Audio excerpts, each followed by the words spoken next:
This was not the scene many wanted to wake up to. Oh no, not again. I'm done now. This morning's dusting of snow not only made for a slow go on roads and sidewalks, I want to be able to go out and walk on the sidewalks without having to wear any of this. it just added to what had seemed like a relentless winter. I'm over the winter. I'm ready for the spring. But this bad weather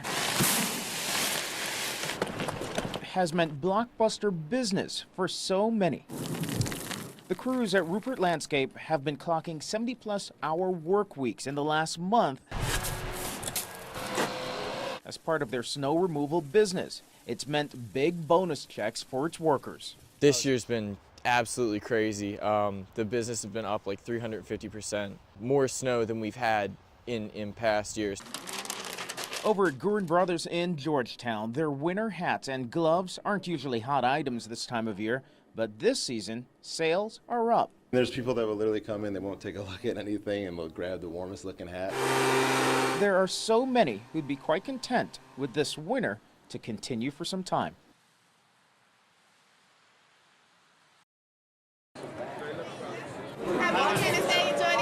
In a sea of red, white, and blue, Oh yeah, let's go Nats! fans show their independence to sport the nation's colors in creative ways. When you own a pair of shorts like this, you can't not wear them on the 4th of July. But it's not just a celebration of baseball or observance of America's birthday, it's a celebration of freedom, and that comes from the top, from the highest ranking officer of the armed forces. That's the chairman of the Joint Chiefs of Staff, General Martin Dempsey, singing the national anthem.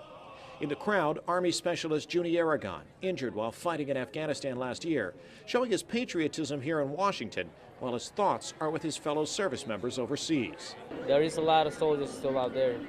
Right now, I know my cousins, family, and a lot of my brothers in the Army still out there, fighting for us, for our freedom. Those reminders everywhere, from a pregame drill corps to wounded warriors on the field, to the debut of a patriotic song. Got freedom to believe. Neil Diamond taking in part of the game before performing at the Capitol tonight with, among others, country crooner Scotty McCreery. Baseball is America's pastime, and D.C. is our capital, so this is like the epitome of America right here. We're standing in it. Happy birthday, America! A celebration of baseball and the Stars and Stripes. America's freedom and America's pastime this Independence Day. At Nationals Park, Steve Shenevy, ABC 7 News. Sunrise made the enormity of the crowds breathtakingly clear. About 4:30 this morning, I said my prayer and tears flowed because I just knew that this day is real and it's going to happen. William Wynn brought 3 generations of his family together from Texas, Virginia, and Maryland, all in honor of his grandmother, who never had the chance to vote. I grew up in a time when America was black and white. And so now I see an American that's without color. We didn't know how close or how far we were going to be, but we were going to be here. Gladys Shaw came from Chicago to honor her Jamaican father, who predicted the U.S. would elect a black president, but didn't live to see it happen. His dream came through, finally. As I said, it brings tears to my eyes because he was not able to witness what he always wanted to see. Some celebrated. They came from around the world. We think it's fantastic. I mean, the UK, we love Obama. Some had an eye to the future. Probably about 20 years from now, I want to look at a picture of the masses of people here and I want to circle myself and be like, that was me, show all my kids. President Obama's speech brought tears of joy. All of these wonderful people are coming together of all different cultures, of different ethnic backgrounds. I'm just so happy to see everybody coming together. Knowing that I'm here and when I get older, I can express to my grandkids that I was up at 4 o'clock in the morning. I made it down to the mall to enjoy this wonderful moment. So this is joyous, yes.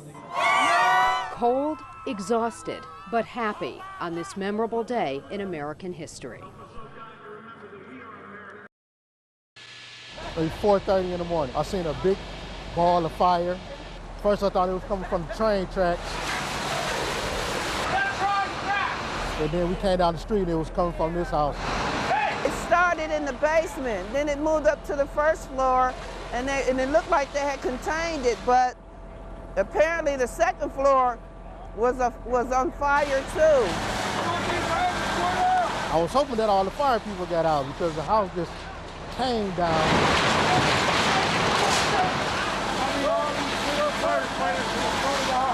My car is in that driveway. As you can see, my car is no more. I was just hoping that everybody got out all right.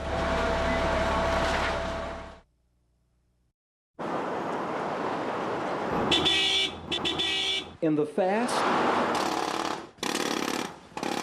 and furious New York City, some Mason churchgoers are trying to keep up with the beat.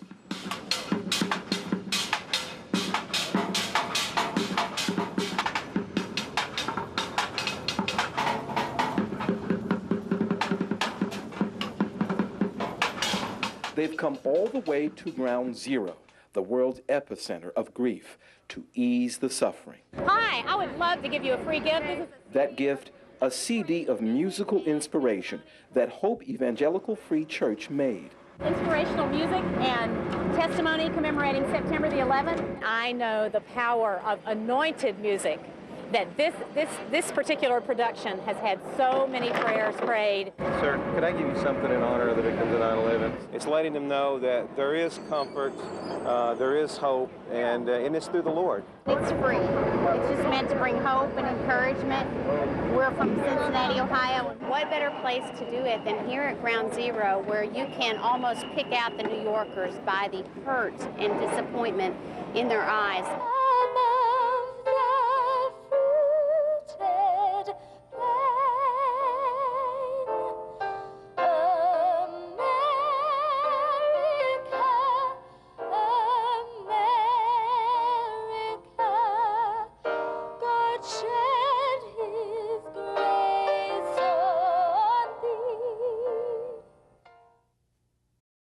Well, it's called tuberous sclerosis complex. It's a genetic disorder known as TSC for short, and it affects about 50,000 people here in the U.S.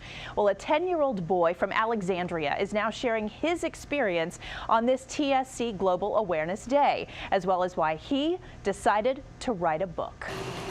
Evan Moss and his service dog Mindy are inseparable. How was school? Mindy has an important job. She alerts when Evan is having or about to have a seizure.